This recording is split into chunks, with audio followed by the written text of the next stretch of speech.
Ladies and gentlemen, it is that time again where we take a step back from the mainstream wrestling. We talk about the independent wrestling on Indy News, and we have a crap ton of results this week.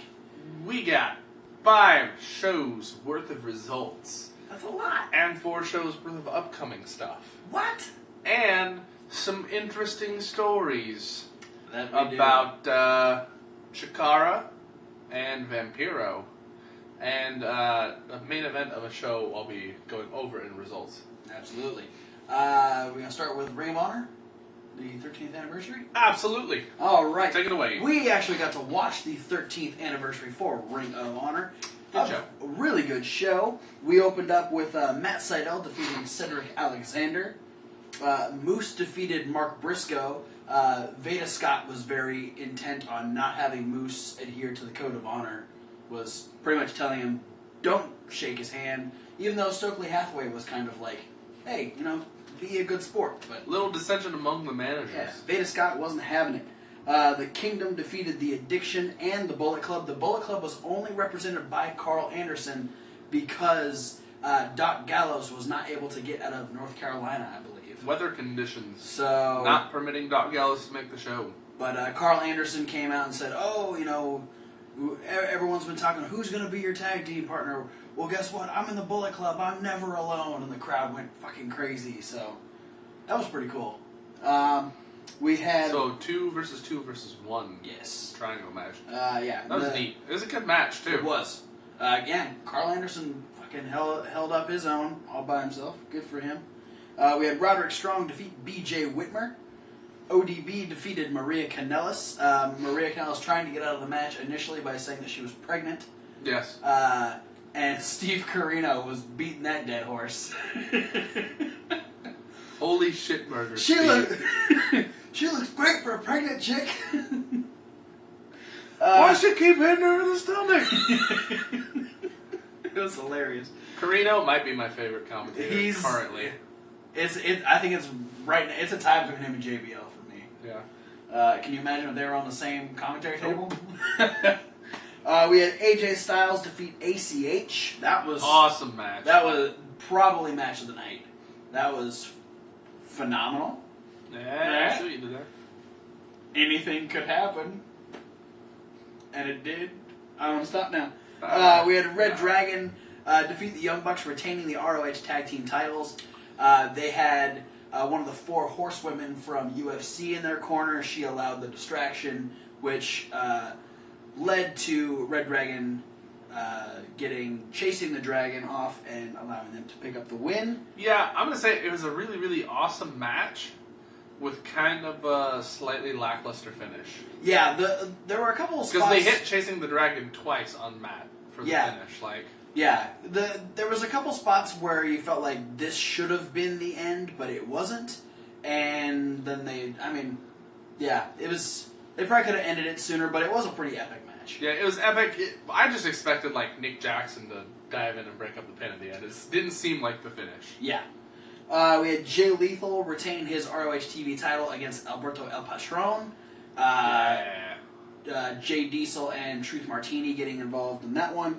And Del Rio can go. Yeah. The Indies is where Del Rio needed to be. El Patron. El Patron is... He is El Patron. Yeah, he's doing some good stuff. And then in the main event, just all-out chaos. The 4 corners match. Jay Briscoe retains against Tommaso Ciampa, Hansen, and Michael Elgin. Yeah, this match was cool. It was. It was a lot of violence. Yeah, a lot of these hard spots. I think Elgin got powerbombed onto the barricade. Yeah. That, Yeah, and even for a man baby, that. And I think this match, and then one of the matches earlier, we had a couple appearances from the KRD, the Knights of the Red Dawn. Yes. Which are guys that are wearing black hoodies and red just plain masks, and they caused a couple distractions throughout the night. We also had the return of Samoa Joe. Yeah. And he had a real passionate promo about how proud he was of Ring of Honor. He left. He said, "When I left Ring of Honor, we were making a statement, and now I see that statement has become a revolution."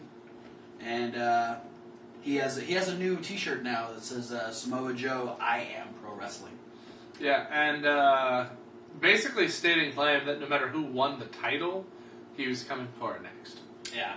And quick news coming out of the 13th anniversary, Tommaso Ciampa was injured in the main event. According to his Facebook, he has two fractured ribs and deep bruising, which is a lot better than what was initially thought before he went and had his checkup. He said recovery is going great and I'll be back in no time. Yeah, Ciampa is definitely a tough customer and recovers quickly from these kinds of injuries. Yeah. So I definitely see him being back before you know it. Absolutely. The other thing I'd like to note on the Knights of the Red Dawn came in and interfered during one of the matches, or post-match. Yes. And there's three of them, and they proceeded to hit the signature moves of the members of the Kingdom. Yes. Which, a lot of people... the commentators especially, when they were getting involved, were saying, wait a second, we've seen these moves. These are the moves of the Kingdom. But I'm wondering if maybe these guys are going to keep kind of throwing other teams under the bus, keep hitting signature moves, and make us think that they're certain people, and then be revealed to be completely different, or a combination of whoever they choose to imitate. Yeah. I'm curious because there aren't that many three-people teams.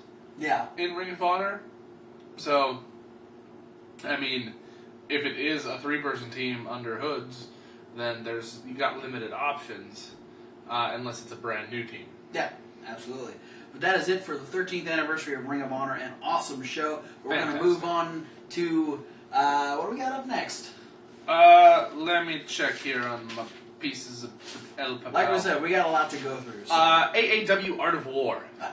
Results. Ooh. This is... so we got, it was on the 28th of February, AAW's Art of War, last week on the Indy News. This, show was happening as we were filming, I think. So, opening match, we had Ohio is for Killers challenging Dan Lawrence and Marcus Crane for the AAW Tag Team titles, and they won. New Tag Team Champions crowned. That makes Ohio is for Killers both AAW and CZW Tag Team Champions. Ooh, look at that. Dual champions. Yeah, Allison Kay debuted defeating Nevia with a rolling forearm. Christian Faith won a six-pack elimination challenge over Matt Fitchett, Davey Vega, Tony Kazina, Marion Fontaine, and Benjamin Boone to retain the AAW Heritage Champion. Good for you. Chip. Zero Gravity defeated the Hooligans in a TLC match to become the #1 contenders to face Ohio is for Killers now at the next show. Ethan Page defeated Jimmy Jacobs with a low blow and a roll-up. Justice Jones defeated Paco. In the second to last match, we had Josh Alexander defeat Ricochet with a spinning tombstone piledriver. All right. And talk about making a statement. Yeah, and then Eddie Kingston successfully defended the AAW Championship against Davey Richards. Post-match, there was a scuffle between Eddie Kingston and Silas Young. Silas Young challenges Eddie Kingston to a match at their next show. And so we're going to see Silas Young versus Eddie Kingston at their next show, Epic. Their 11-year anniversary. Their 11-year anniversary show, yeah. Very nice. I saw something about Silas Young making his return. I guess he's been gone from the Indies for a little bit. He was gone with an injury, and I think it ended up stemming into some personal problems. Oh, okay. So he had an extended hiatus away from the ring. Yeah, I saw something recently about him making his return, so talk about making a return in grand fashion. Yeah. The next day, we had Beyond Wrestling presents King of Hearts. We plugged this one in the last episode, too. We had an opening match, a 5-against-5 match. Team Pazuzu defeated New York's Finest, Dick Justice, Colin Delaney, Jay Freddy, Cherry Bomb, and Pepper Parks. Ryan Gallione defeated John Silver with some outside interference. Brian Fury defeated Hot Sauce Tracy Williams in what was called the, I think, Northeast Dojo something or other. Different training schools, students, sort of, against each other. Gang warfare. Something like that. Matt Tremont defeated Darius Carter. Team Tremendous defeated Drew Gulak and Biff Busick in the Tournament for Tomorrow and Tournament for Tomorrow 316 Tag Team Tournament Winner Match thing. Wow. So apparently, just Tournament for Tomorrow, period, this year belongs to Team Tremendous. The Garden State Gods were the only surviving team in the 8-team feeding frenzy match. Which had a few switch-ups. We had Soldier Ant and... Soldier Ant replaced one of the members of the Minutemen. Yes. And instead of having the Colony, we ended up with Silver Ant and Kefka the Quiet teaming together. Yeah, which we haven't seen Kefka for a while now, so now we know that he's still around. Yes. And then we had... Chris Hero and JT Dunn defeat David Starr and Eddie Kingston in a tag team match. Then we have the Chile Lucha Libre Championship ladder match. Yeah. Shinron defended successfully against AR Fox. There's been stuff all over the internet. Lots about of this Twitter and Vine, everywhere you can see videos, basically. A lot of videos of clips from this match. Search up Shinron versus AR Fox, and you'll get... Whew. That table spot, though. Holy crap. Post-match, Team Pazuzu comes out and starts attacking Shinron, saying they feel disrespected, yada, yada, yada. Basically, this brings out Kimber Lee, who says, hey, if you feel like you need to fight, I'll fight you right here, right now, in a no-DQ match. So we get an impromptu main event, Kimberly versus Chris Dickinson, which Chris Dickinson wins, ending her current undefeated streak at Beyond Wrestling in Pazuzu Bomb fashion. Yes, and in our news section, this sparked all kinds of controversy over the last week. Kimberly even taking to YouTube and posting a response to all this, but we'll get into that in a little bit. Let's keep going with some results. Yes, and then on the 7th, March 7th, that is, we had House of Hardcore 8. Yeah, buddy. We opened up with PJ Black, the former Justin Gabriel, defeating Brian Myers, formerly Kurt Hawkins.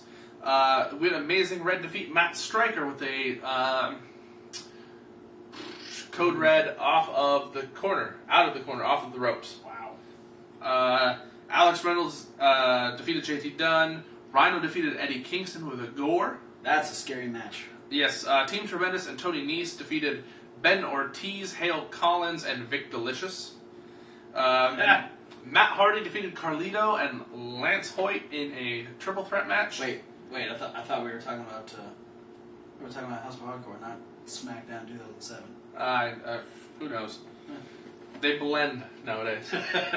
The Dudleys, or Team 3D, defeated the Addiction. They put Christopher Daniels through a table via 3D. So it might have been a tables match, might have been a hardcore match, or it might have just been a match involving the Dudleys. Yes. We have Eric Young versus Tommy Dreamer in a South Philly street fight. Eric Young takes it away with a low blow and a pile driver. Post-match, EC3 starts attacking Tommy Dreamer as well as Eric Young. They put the beat down on him. A bunch of the trainees come out and try and help Tommy Dreamer. EC3 and Eric Young get rid of them. And then they keep beating down on Dreamer. The lights go out. Lights come back on. Rey Mysterio Jr. is in the ring. He clears the house. He takes out Eric Young and EC3 with a double 619 and proceeds to say that he's back in Philly. And Tommy Dreamer saying that this is like the best place for pro wrestling. The best wrestling fans are in Philly. And that basically House of Hardcore is open door for Rey Mysterio anytime. Awesome. And then in the main event, we had the Young Bucks defeat Austin Aries and Bobby Roode. Yeah, I saw a little clip at the end of this one. I saw a clip to the end of this one. That's what I'm trying to say. Yeah, that front flip into the assisted tombstone is pretty fucking awesome. They call it the Meltzer driver. It's a badass move. Yes. Poor Same Austin day. Aries. Same day. Still on the 7th. Yeah. We had Chikara's Out on a Limb. Chikara! In Gibsonville, North Carolina. We opened up with a Four Corners Tag Team Elimination match. The Colony versus the BDK versus the Wrecking Crew versus Jervis Cottonbelly and Princess Kimberly. See? Kimberly's just fine. Yeah. And the first elimination happened. The Colony defeated the Wrecking Crew. And then Jervis Cottonbelly eliminated Jakob Hammermeyer, eliminating the BDK. And Princess Kimberly pinned Fire Ant, eliminating the Colony. So now we have Cottonbelly and Kimberly with 2 points towards championship contention. Ooh, I like it. I do. I like the idea, but at the same time, if I'm in Chikara as a tag team right now, I'm not amassing points until the Devastation Corporation lose the belts. Well, maybe they lose them to the Osirian Portal. It's possible. That's actually the main event of the show I'm talking about right now. Well, hey. I'm just saying, we haven't got there yet. I might not even cash in points against the Osirian Portal. True. I'll wait until maybe Jervis Cottonbelly and Kimberly win. Alright, we had a singles match next up. Hollow Wicked defeats Argus. This was the Magic Move match. There's a secret move that's picked by somebody, I'm guessing Mike Quackenbush, or maybe a fan. And if that move happens, then everyone gets a prize. The move is unbeknownst to the wrestlers in the match, so it's a 50-50 chance whether or not the move actually gets performed or not. This go around, it happened to be a knee drop. That was easy. Yes. But Hollow Wicked wins with a Yakuza kick. Gives him 2 points towards championship contention against Icarus. Or possibly Nalkin, depending on what happens at Alter Egos. Yeah. Then we had Dasher's Dugouts versus Nightmare Warriors. This is the first match for COTI 15 Implications. First point being awarded here. Yes. Icarus and Mr. Touchdown defeat Silver Ant and Frightmare. Oh, so Dasher's Dugout taking point number 1. Yep. And then we had Chuck Taylor defeat Trevor Lee in their first ever meeting in Chikara. What's called a short but fantastic match. Cool. Then we had a 4-against-4 Atomicos style match. COTI Implications. The United Nations defeat the Arcane Horde. That's Juan Francisco de Coronado and the Block Party versus Ultraman's Black, the Batarian Oleg. The fall comes when Juan Francisco gets the bridging German suplex over on Oleg the Usurper. Dasher Hatfield defeated Kevin Condren in a weird match as described and wins with a roll-up. And then we had the main event, the Campeones de Parejas, 2 out of 3 falls match. Devastation Corporation, boo, versus your team, the Osirian Portal. You like these guys. I do. The first fall came to the Portal. Yes! In the form of a double roll-up on Blaster McMassive. Second fall went to Blaster McMassive of the Wrecking Crew after hitting Ophidian with the Lariat Tubman. Really? Yeah. Alright, come on, give me And good the news. third fall goes to the Devastation Corporation. God damn it! After hitting the death blow on Ophidian. 2-1, the Devastation Corporation retain. That was the main event of Out on a Limb. Then the next night, which is today, right? The 8th? Yeah. Alter Egos. From Norfolk, Virginia. We started out with the next The COTI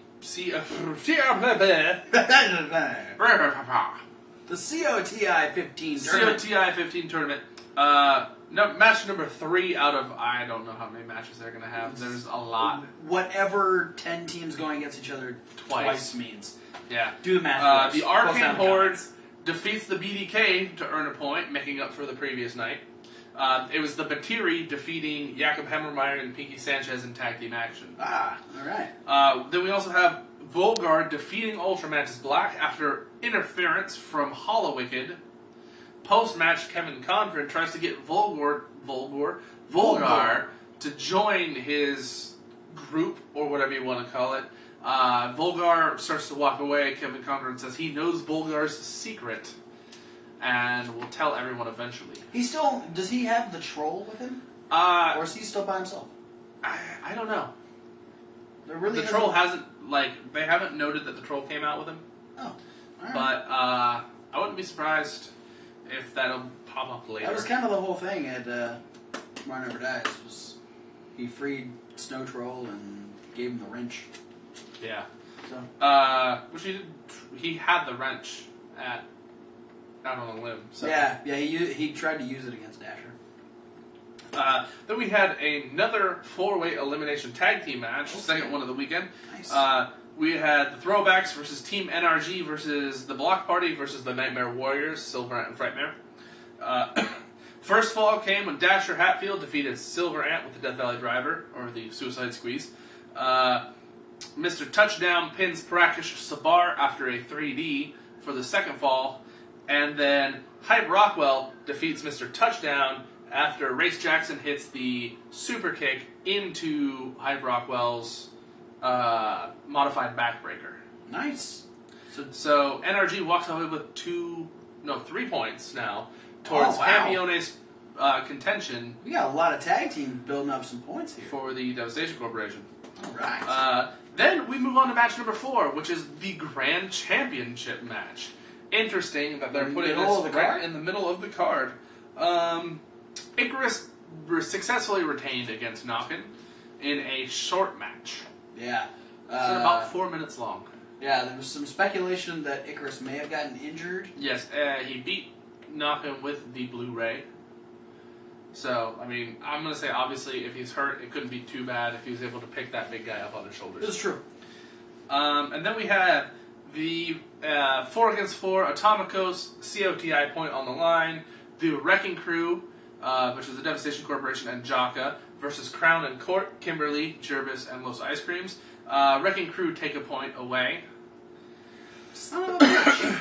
And then we have Hollow Wicked defeat Oleg the Usurper in a 1-on-1 match, which means now Hollow Wicked has 3 points and will be one of the next people to challenge Icarus for the Grand Championship. We're going to see a Gen 1 Grand Championship match. Mm-hmm. That's exciting.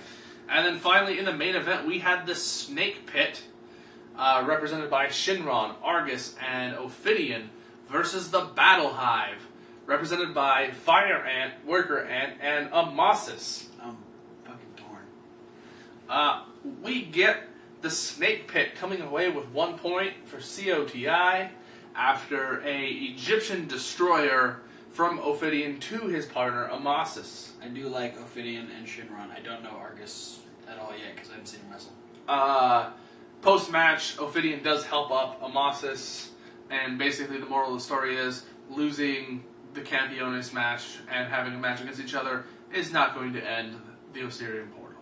Though there is an interesting video on Ophidian's Facebook page, you might be able to find it on YouTube as well, of the Osirian portal having a very heated discussion in their hotel room. Yes, which took place between these two shows. Yes. So that's it for results. A couple little news stories coming out of the works here. I'm going to go with the one that I like the most, which is King of Trios. Oh, yeah. Has been announced that it is taking place September 4th, 5th, and 6th. That's the 3 days after my birthday. Right after his birthday. It's going to be at the Palmer Center in Easton, Pennsylvania. It's where they've been having it for the last few years. And the big news coming from this is they announced the very first team, the Bullet Club. AJ Styles and the Young Bucks. AJ Styles makes his Chikara debut. That is amazing. I am so excited for this. That is so freaking cool. It's rad.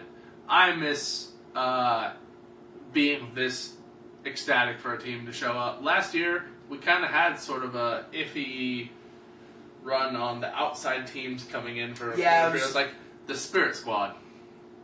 Hey, it was still fun to see the Spirit Squad. Yeah. You can't say we weren't excited for the Spirit Squad. I was kind of a lot excited. Yeah, exactly. But yeah, so AJ Styles and the Young Bucks representing the Bullet Club. That is It's awesome. just one of the 16 teams in King of Trios this year. The fact that we already have one of the teams announced this early, we still got 6 months till the shows happen. So yeah, one thing I want to say right now, per se, the Bullet Club gets eliminated early. Mm-hmm. AJ Styles and Rey de Voladores as a possibility. Can you imagine, like, oh man. Can people enter the Rey de Voladores twice? Or can you only enter it once? You can be in it twice, yeah. Can you imagine if Shinron tries to win it 2 years in a row? You get Shinron versus AJ Styles. I think Holy crap! I think Chuck Taylor might be the only person to enter it 2 different years. No, Generico, Yeah. I think, has also done that. Yeah. And then you have a news I story do. of a different color. Yes. Last week we talked about Solomon Crowe pulling a woman from an overturned car, being in the right place, right time. Speaking of right place, right time, Vampiro actually saved a man's life at a Ontario McDonald's. You're hearing this right. Vampiro, the color commentator Yes. from Lucha Underground and Mexican wrestling legend. Yeah. Canadian Mexican wrestling legend. He was at the McDonald's having food, and he saw an old man start to convulse. He called 911 and applied very basic CPR. And then once the EMTs were able to get to the man came through, and Vampiro simply said that he was just glad to be in the right place at the right time and offer his assistance. So, good for you, Vampiro. Yeah. You get heroes out of the most unlikely situations. We got wrestlers saving lives. Because if you look at them just from your appearance, Vampiro and Solomon Crowe don't look like heroes. No, honestly, if I didn't know who these guys were, if I was not aware of who Solomon Crowe or Vampiro were, and they were coming at me, I'd be fucking terrified. Because they're not normal looking dudes. No, Solomon Crowe, very weird looking, very messy hair, short and angry. Vampiro, tall, very largely built, tattoo covered, bald.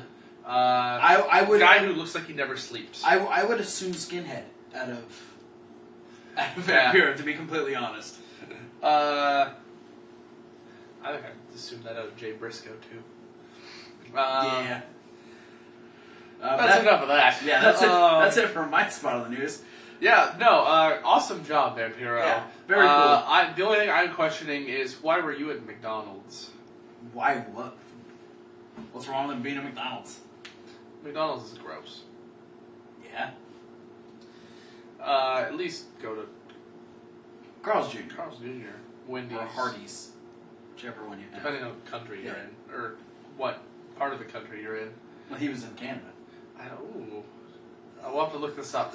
If you're from Canada, do you have Carl's Jr. or Hardee's or either one? Is there a Carl's Jr. or a Hardee's in Ontario? Please let us know down in the comments. Indy in Ontario. The last kind of news, per se, that we're going to hit on relates to the Beyond Wrestling main event from the first Chris Dickinson's no DQ match against Kimberly. The ending stirring up a lot of controversy. Yeah. Chris Dickinson hits Kimberly in the head with a chair and gives her the Pazuzu bomb and pins her with the alligator clutch pin. Yes.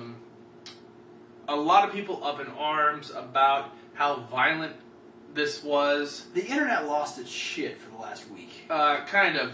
At least as far as the wrestling community is concerned. Yeah. A lot of wrestlers talking about it. It basically comes down to what Kimber Lee says. Kimber Lee posted a video herself on YouTube talking about the decision, that they were basically two professional performers, grown adults, making their own decisions, choosing to do this of their own free will, knowing the ramifications of what could happen, and to not worry because she's not injured.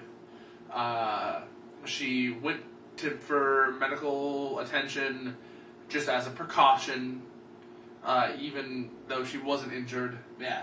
And as we can tell from our results, she's just fine because she was wrestling for Chikara 6 days later. Yeah, on the 7th and the 8th. 2 nights. Chill the fuck out, people. Yeah. My biggest gripe with this, especially with fans of indie wrestling, indie wrestlers don't like the fact that we can't see these types of matches, the intergender matches, in WWE. they're all up in arms. Oh, why can't the guys face the girls? But then when something like this happens, we enjoy these matches because it's nice to see the girls get a chance to show that they're just as prevalent as the guys are. It's one of the fresh things about, like, per se, Lucha Underground. Yeah. Sexy Star versus Chavo Guerrero, Ivelisse versus Angelico. Yeah. Yeah, where was the issues a couple weeks ago when we had a 3-on-1 beatdown from the Crew to Sexy Star on Lucha Underground? That's 3 guys beating up 1 woman. Yeah, I mean, this just basically boils down to the fact that he hit her with a chair and threw her across the ring with a powerbomb. It looked gnarly. Yes. But that's as far as it's we'll going have to go. the video down. It down looks bad. It looks painful. Guess what? I'm going to guess it was painful. It probably hurt like hell. She slid almost completely out of the ring and hit her head on the timekeeper's ring bell. Barely. So it's not ballet. Yeah. It's professional wrestling. The idea is to make it look as real as possible. Mm-hmm. And the main thing, from what Kimber Lee said, and then we also read a blog that was written by Lufisto. Yes. Saying that Kimber Lee made the decision to be in this spot, take these moves. It wasn't like Chris Dickinson I'm just going to toss her around. I'm going to whack her in the face with a chair. No, it's wrestling. They talked about this, they agreed upon this, and it happened. Yes. So what gives you the right to completely... Chris Dickinson was getting death threats the night this happened. The video itself got like over 70,000 views. Were you forced to eat Cheerios for breakfast this morning? Probably not. Yeah. It's probably your choice. Because you're a grown-ass human being. Yeah. So are Chris Dickinson and Kimber Lee. Yeah. And just another thing about this video, it wasn't even a steel chair. Yeah. So many reports of it being a steel chair shot to the head. It was a plastic chair. Yeah. And if you watch, she puts her arm up. Yes.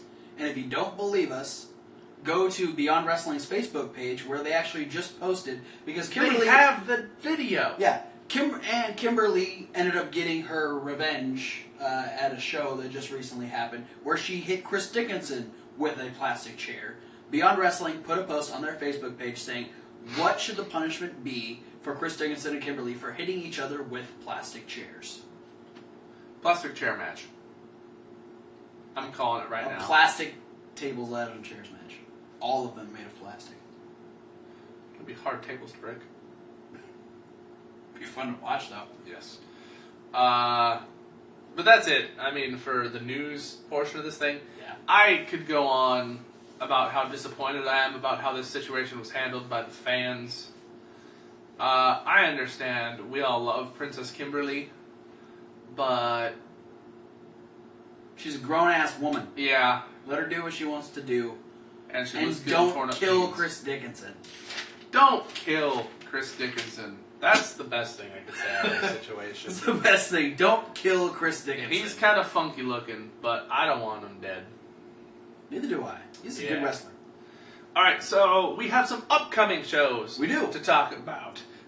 You have TV taping dates for Ring of Honor and yes. information of any kind? Not a whole lot as far as TV tapings. There were TV tapings last night and tonight. One quick news about that, because Tommaso Ciampa was injured, he was unable to face AJ Styles, but he was replaced by Mark Briscoe. So I believe on next week's episode, if you watch ROH TV, you'll get Mark Briscoe versus AJ Styles. But as far as the 13th and 14th, we have one match set for each night. Both involving Samoa Joe. Wow! Joe's back already. Yeah. Who's he facing? On the 13th in Milwaukee, Wisconsin, he will be facing ACH. And the next night in Chicago Ridge, Illinois, he'll be facing Unbreakable Mike Elgin. 2 matches, 2 nights, completely contrasting opponents. Yes. And then in other news, if you watch the 13th anniversary, they announced that their summer extravaganza, Best in the World, is happening. It'll be on June 19th and 20th in New York City. And speaking of future shows, we just got word, I think yesterday, that the War of the Worlds, which was supposed to be just May 13th, Wednesday, May 13th, has had so much response and so many people have voiced their opinions about it that it is now a 2-night show. They're going to be doing Tuesday the 12th and Wednesday the 13th, both in the ECW arena. So, yeah. So, and then after that, there's like 1 day break, and then they do, what's the other one called? It was War of the Worlds, and then it was the other two super shows that they were doing. Go back to last week's Indy News when we announced it. But it's literally the 12th, the 13th, 15th, and 16th. Wow. Yeah, lots of Ring of Honor that week. So What show is over there? I know, right? That's it for Ring of Honor. We got some other upcoming shows. So we got, upcoming events. We got 4 of them. First one we're going to talk about is coming up this weekend on the 14th. Yeah. Combat Zone Wrestling presents Deja Vu. I don't know what else to say other than the matches of this show. I'm worried about the main event of this show. That's not when you worry and it's CZW. I should be terrified. Yeah. So we know we're gonna have Sozio versus Eric Corvus, Bill Carr versus Dirty Bucks Belmar, a match in the Nation of Intoxication's Deathmatch Trial Series. Lucky 13 is gonna go against Connor Claxton, and then the Nation of Intoxication's Danny Havoc and Devin Moore will challenge Ohio is for Killers for the CZW tag titles. But the main event, or the match that everyone's talking about right now, Matt Tremont versus Stockade, no ropes, barbed wire match. 2 big, burly, tough, scary kind of guys, and we're ditching the ropes and we're replacing them with barbed wire strands. And I'm afraid of what's going to happen in this match. Also scheduled to appear will be Black G's, the CZW champion. That's good. At least he's not pulling a Brock Lesnar. Yeah. And then we know Friday, the 20th of March, AIW gives us Gauntlet for the Gold 10. Very Gauntlet nice. for the Gold is a 20-person over-the-top rope gauntlet match. Winner becomes the #1 contender. And then also on the card, we've got Raymond Rowe versus Johnny Gargano. And 2 Cold Scorpio versus Ricky Shane Page. So 2 Cold Scorpio coming to AIW for the Gauntlet for the Gold. Nice. What if he puts himself in the Gauntlet for the Gold? Check it out. 2 Cold Scorpio. He's a draw. Yeah. Love that guy. He's still going. He's still going strong. Better than he was 20 years ago. Yeah. And then the next night, AAW Wrestling Redefined presents Epic, the 11-year anniversary. Epic. From Berwyn. What we know for now is we've got Ohio is for Killers versus Zero Gravity. That was kind of made a point of during the results. Yes. We also have Dick Justice is going to go against Gregory Iron in a blindfold match. That's going to be a mess. And also, as put together from the results of the last show, Eddie Kingston will be defending the AAW Championship against Silas the Young, the last real man in professional wrestling. Well, alrighty then. And then last but not least, in April, we've got PWG coming back at you with Don't Sweat the Technique. I love these guys because these guys put a full card in front of you with time to spare, time to get your tickets. Front row's already sold out, but you can still get your general admission tickets. We've got ACH scheduled to go against Tommaso Ciampa, so, I mean, obviously his window to return is pretty short. Yeah, like you said, you know, he'll be returning in no time, and he's got till April 20th. Yeah, something like that. He's got a way. He's got a ways to go. Yeah. Biff Busick against Brian Cage. Ooh. Speedball Mike Bailey versus Trevor Lee. Two people who are Trevor Lee isn't that new to PWG fans, but still kind of a new face in the business. Yes. And Speedball Mike Bailey, who just made his PWG debut at the last show from out of nowhere. Nice. Then we have the Monster Mafia making their second run in PWG. They're going to be going against Chris Sabin and Matt Sydal. Awesome team. Andrew Everett versus Ricochet. Tommy End versus Chris Hero. The world's cutest tag team, the PWG Tag Team Champions, Candice LeRae and Joey Ryan, are taking on the Beaver Boys in a non-title match. So, maybe if the Beaver Boys can knock off the champs in non-title action, they can get a title match in an upcoming show. All right.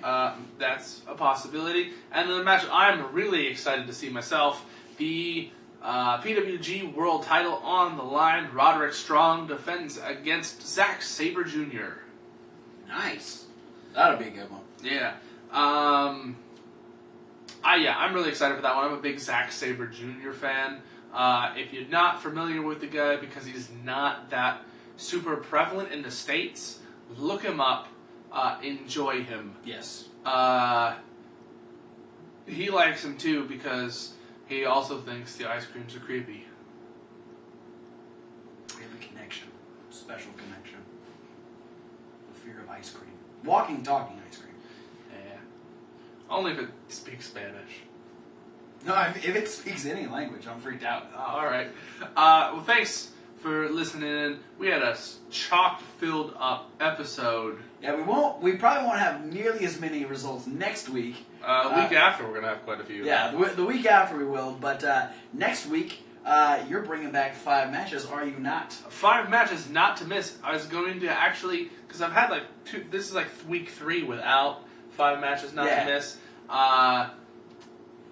So we're going to be seeing a resurgence of 5 matches not to miss 2 weeks in a row. Oh, what? What? And I'm going to drop the bomb right now in,